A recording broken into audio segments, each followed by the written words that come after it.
السلام عليكم ورحمة الله تعالى وبركاته. مرحبا بكم معايا في فيديو جديد. ان شاء الله يا رب تكونوا كاملين بخير وعلى خير وبصحة جيدة يا رب. شكرا لكم بزاف بنات بلادي على التفاعل تاعكم مع اخر فيديو، ونقول لكم كامل مرحبا بكم، نورتوني وشرفتوني. واسسمح كذلك لانه حطيت لا فيديو عاودت نحيتها، كان عندي خلل في المقدمة. نتمنى انكم تتفهموا هذا الموقف. الفيديو تاعنا تاع نهار اليوم ان شاء الله راح يكون عبارة على وصفة البوراك بحشوة بالدجاج، تجي بزاف لذيذه. ما يجيش كامل ناشف، يجي من الداخل كريمي. وكذلك راح نديكم في جوله في المحلات. نتمنى لا فيديو تاعنا تاع نهار اليوم تكون نالت اعجابكم، وبقاو معايا حتى لاخر الفيديو، وان شاء الله نكونوا عند حسن ظنكم. ما تنساوش لايك لا فيديو، ونوعدكم بالجديد ان شاء الله. مشاهده ممتعه البنات.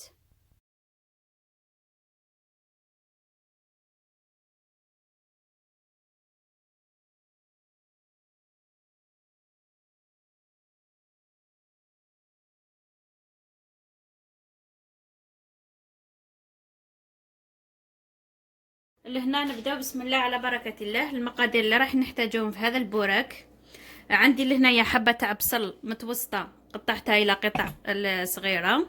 عندي كذلك لهنايا صدر تاع دجاج كذلك مقطع قطع صغيرة. عندي شوية تاع معدنوس. عندي لهنايا شامبينيو الفطر كذلك. عندي لهنا معلب وممكن تستعملوا الفريش، قطعته كذلك الى قطع صغيرة. عندي جبن مبشور. لهنا الجبن يبقى اختياري، استعملوا النوعية اللي عندكم، ممكن جبن مثلثات، اي جبن عندكم. عندنا الكريمة السائلة ولا كريمة الطبخ. هذو المكونات الأساسية. كذلك نحتاج الورق تاع الديول.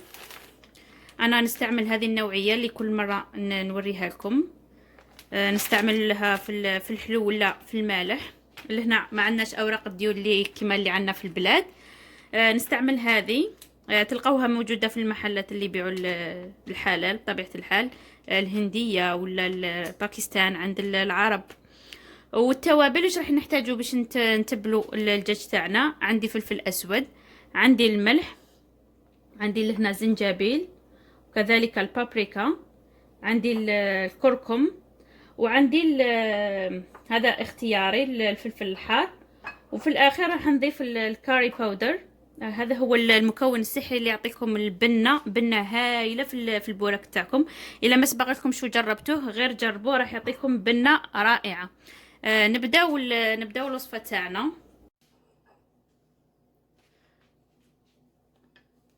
هنا راه الزيت تاعنا سخون، نضيفوا عليه كما سبق لي قلت لكم الحبه تاع بصل تكون متوسطه، ونقطعوها هكذا قطع صغيره.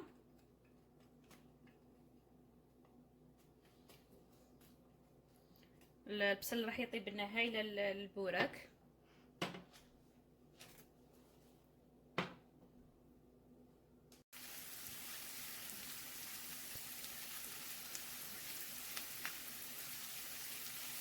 بعد ما نشوفوا البصل تاعنا بدا يذبل، نبدا نضيف له الدجاج.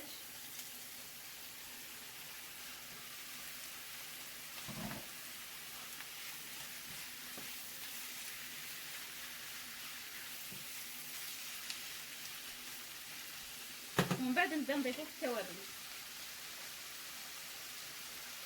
عندي الملح،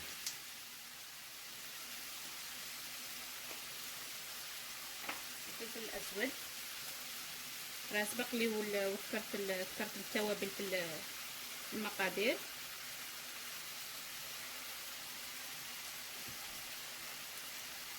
شويه تاع زنجبيل، وشويه تاع بابريكا اللي هي الفلفل الحلو،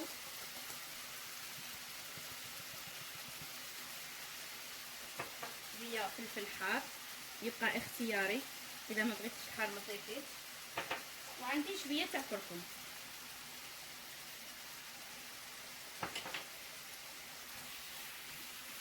نخلطو بالتوابل مليح مع الدجاج باش يدخلو في الدجاج تاعنا.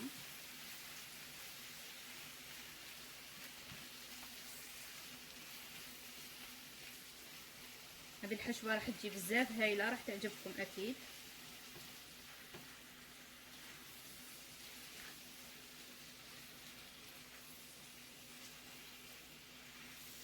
نخلو البصل تاعنا مع الدجاج يطيبوا ومن بعد نتلاقاو. وراح نضيفوا المعدنوس، راح نضيفوا شويه ونخلو كميه للتزيين.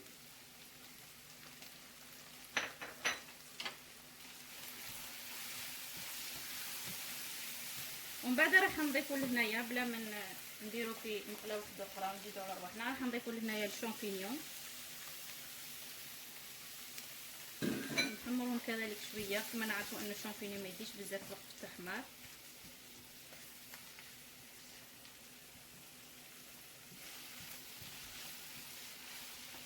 ريحتها صراحه راهي تشهي، نتمنى كامل تجربوها وتذوقوها وتقولوا لي رايكم في التعليقات.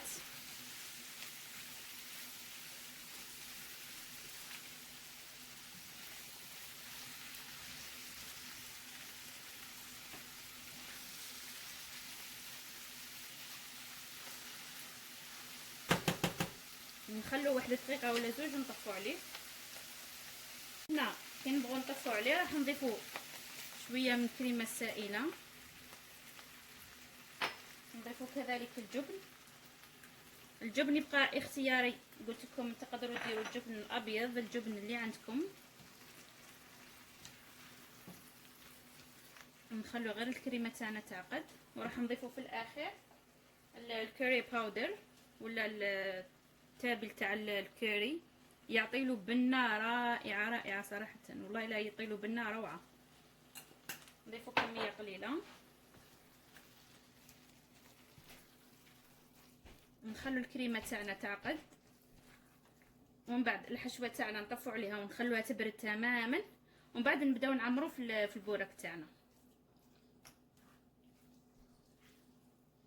هكذا يبدا تعقد، كي تبرد تعقد مليح مليح، نخلوها تبرد ومن بعد نتلاقاو.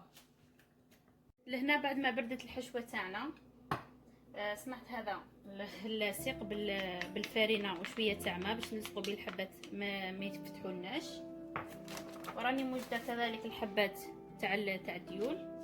نبدا نخدمهم بهذه الطريقه. نتوما اذا بغيتوهم ما يجوكم رقاق ولا يجوكم غلاظ، هذه الحاجه ترجع لكم نتوما وما تبغوا. ونغلقوا عليهم نعملوهم في ديسيكار، نحاولوا نزيروا مليح باش ما يتفتحوش الحبات معنا. ولهنا في هذا الاخر نضيفوا شويه تاع لاصق، وهكذا تبدا الحبه تاعنا واجده. عندي لهنايا طبسي وعندي درت له ساشي هكذا الديول تاعنا ما ينشفوش. نكملوا الباقي كامل.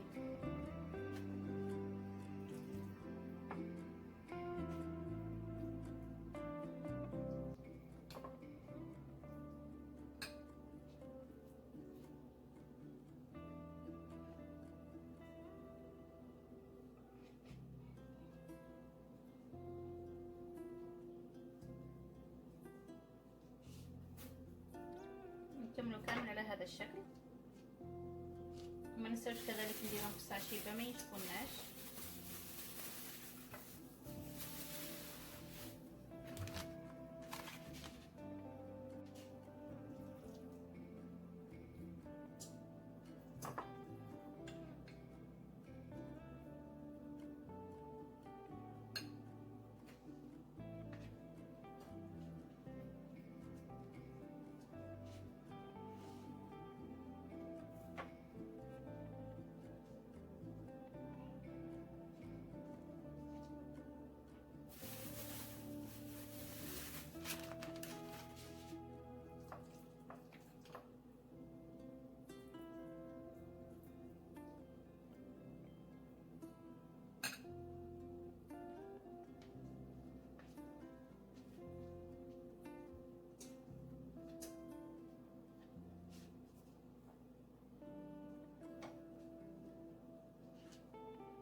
كامل الحبات اللي عندي. شوفوا ما شاء الله دارت لي طبسي معمر، بورتو عمرتهم مليح زعما ماشي غير شويه هكذا. غير بصدر تاع دجاج تقدري ديري حاجه وتقدري ديري كميه كبيره.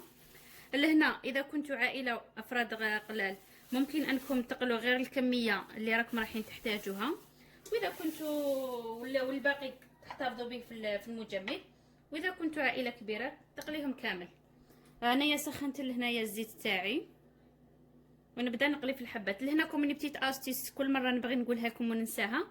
كي تبداو تقلوا ولا طيبوا في الكوزينه، من الاحسن انكم تشعلوا شمعه، اي شمعه عندكم، ماشي شرط تكون شمعه معطره، راح تابصر بكم كامل الروائح اللي يكونوا في الكوزينه.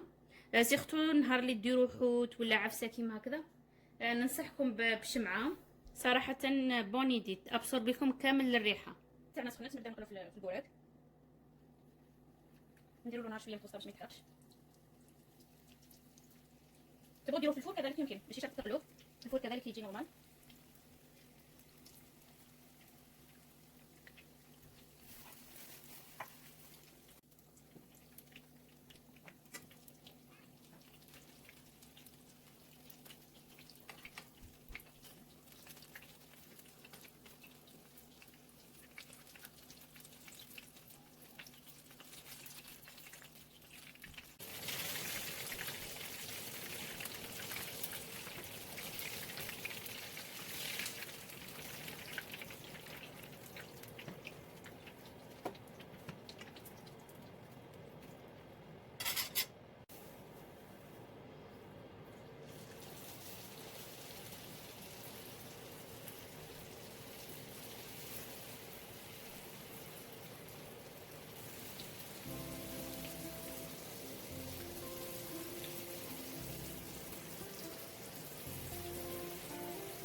هنا يكون الزيت تاعنا شويه سخون بزاف، بالخف نقلبوهم.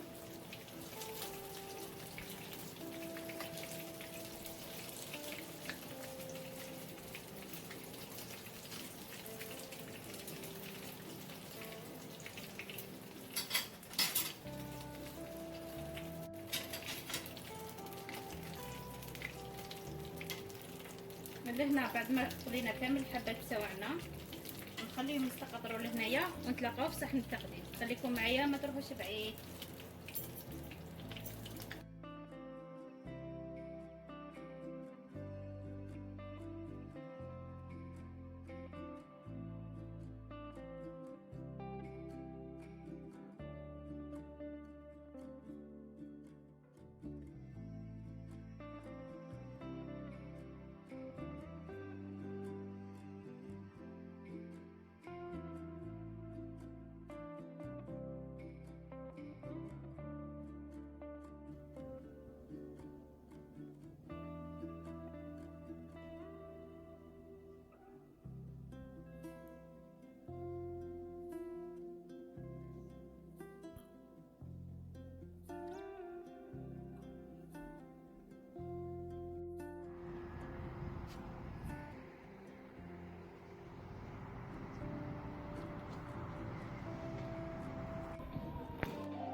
هذا هو الشكل النهائي تاع البورك تاعنا بعد ما طيبناه وحطيناه في صحن التقديم. نتمنى انه يكون نال اعجابكم. انا زينته فقط بشويه تاع معدنوس وشرائح تاع الليمون. نعرفوا باللي الليمون يتواتى بزاف مع البورك. شوفوا عن القرب كيفاش يجي كريمي، صراحه يجي هايل، ومكاش اللي ما يذوقوش وما يعجبوش. وبعد ما كملنا من الوصفه تاعنا نخرجوا دروك برا شويه من المطبخ ونديكم تحويسه معايا.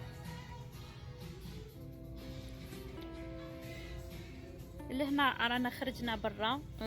بغيت غير نوريكم الحاله كيفاش راهي دايره عندنا. صراحه راه الحرائق بزاف هنا في كاليفورنيا، يمكن انكم تكونوا سمعتوا بهم. راهم حرائق سبحان الله. الجو برا راه غير ماد وماشي كامل حاله. لهنايا ديتكم محل اولد نيفي، راح نديرلكم غير جوله خفيفه لانه كان شويه عامر. ومن بعد راح نديكم المحل تومي هيلفيجر تشوفوا الجديد وتشوفوا واش عندهم.